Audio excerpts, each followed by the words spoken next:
First generation XC60 was one of Volvo's best sellers. It set the bar high for the debuting second generation. Launched during the 2017 Geneva Motor Show, Volvo's mid-size SUV at first glance looks like a smaller XC90, which is no bad thing because the XC90 was what brought Volvo back into the mainstream. And like XC90, also XC60 is packed full of new safety tech.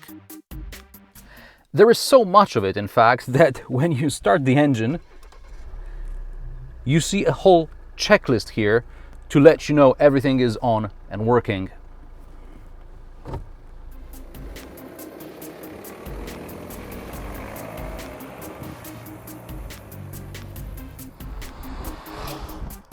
The biggest novelty in Volvo XC60 is steer assist with some of the existing safety systems. For example, city safety with steer assist will try and avoid an obstacle when braking would not be effective. If I started swaying into oncoming traffic, Volvo would bring me back into my lane.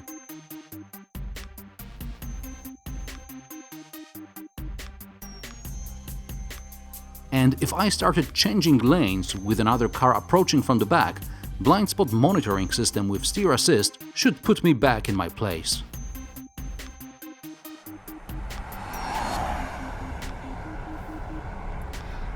I hope you'll forgive me for not finding an empty airfield to try out whether Volvo will prevent me from having a head-on collision with another car. Not on my budget.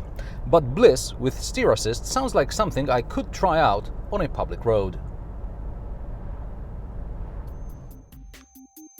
I'm in the right lane and Anna is in the middle lane.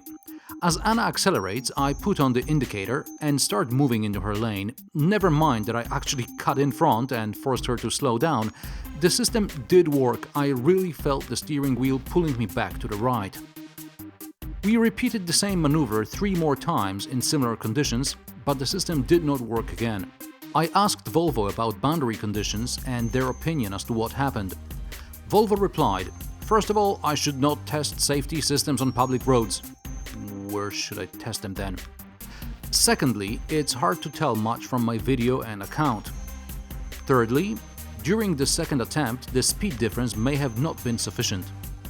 Fourthly, the system may not work in dense traffic, as drivers tend to keep close to one another. But even when the system worked, it was not the sort of intervention that would allow us to avoid a collision under normal circumstances. The reaction was, I think, too late and too gentle. If Anna did not react, she would have rear-ended me. That said, I suspect clients would not be happy to have the car abruptly take over steering. Volvo only guides the driver in the right direction, suggests maneuvers he or she is supposed to make. And yes, I can already hear know-it-alls typing away how they can handle a car in any sticky situation, but I suspect they are not Volvo's target group. Anyway, Volvo keeps telling us every step of the way that all these systems are just supposed to assist the driver in a difficult situation but not replace him. Time will come when cars will drive themselves, but for now we have to get accustomed to the new stuff. And how is Volvo to drive when you're not using pilot assist or steer assist? Volvo says XC60 is not supposed to be another X3. We'll find out soon enough because the new X3 will hit the showroom shortly. Meanwhile, I can say most of the time XC60 is not particularly engaging. It drives, turns, brakes, but doesn't get your pulse up. It doesn't mean you can't drive it fast though. This test car has the most powerful 235 horsepower D5 diesel under the bonnet. I'm not a diesel fan, but this is probably the most versatile engine in Volvo's current lineup. T6 is too thirsty, T8 is too expensive, and the rest doesn't have enough oomph.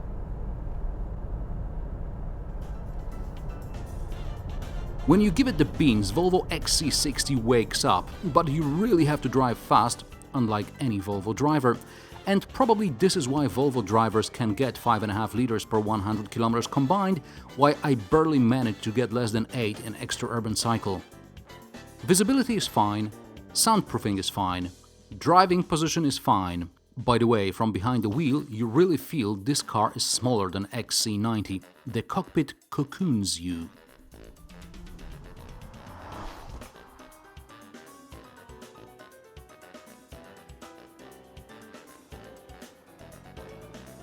Otherwise, the cockpit is pretty much similar to the one we know from XC90. A small difference: there is now a Swedish flag embossed under the right air vent.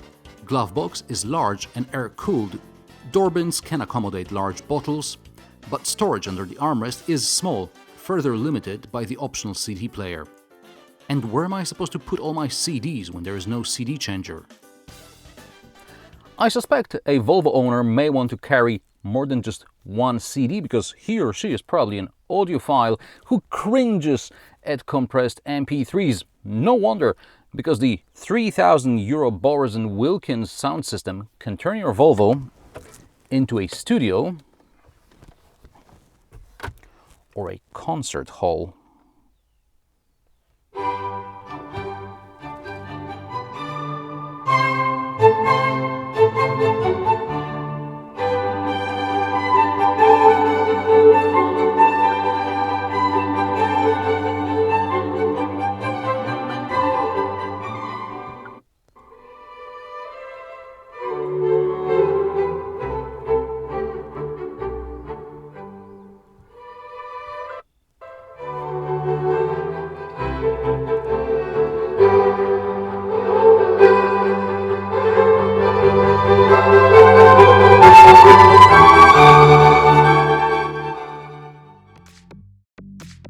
Back to realities of life. We have 2 cup holders and infotainment system has the most recent software.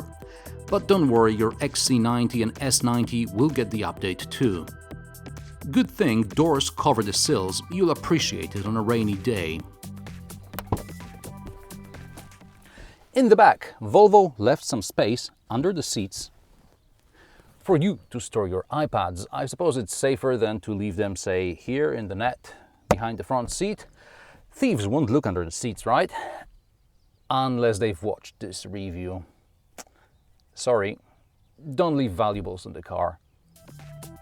Otherwise, there is good legroom and headroom. There is a place for a smartphone, storage compartment, and cup holders in the armrest. Ski hatch can only be opened from the boot. 4-zone climate control costs you about €700. The 230-volt socket is about €100. Back seats split 40-60. Fold them and you get a flat loading area. To make loading easier, you can lower the back by around 5 cm if the car is specified with pneumatic suspension. Boot volume is around 500 liters and you won't store anything under the boot floor because this is where mini spare and 2 tanks with compressed air live. And there are also plenty of cables. You can close the boot with a button on the lid or by swinging your foot under the bumper. Volvo XC60 looks fine, drives fine, it's well spec'd and costs you an arm and leg. Prices start at a modest €48,000 and it will get cheaper as less powerful versions and lower trims enter the showrooms later on. D5R design, like this test example, starts at €51,000, but with options it will set you back 75 grand. Among the more expensive options, there is the £3,000 Bowers & Wilkins audio system. That's well worth it. Dashboard trim for £2,000. Phew! Pneumatic suspension for another £2,000. Park assist for mere £700. Volvo On-Call for £1,400. Head-up display for £1,200. That's a robbery in broad daylight, that is. IntelliSafe Pro Pack for £1,750. Parking camera for £1,000, Business Connect pack for £1,200, and even this unassuming black paint costs over €800. But Volvo XC60 is modern, promises safety, even if some of the systems are still in, shall we call it, early stages. It's a comfortable car for a family, which doesn't need a third row of seats. And what do you think about Volvo XC60? Let me know in the comment section below. If you like this video, give it a thumbs up, share, subscribe and join me for a new episode every Friday. Thanks for watching and I'll see you in the next one.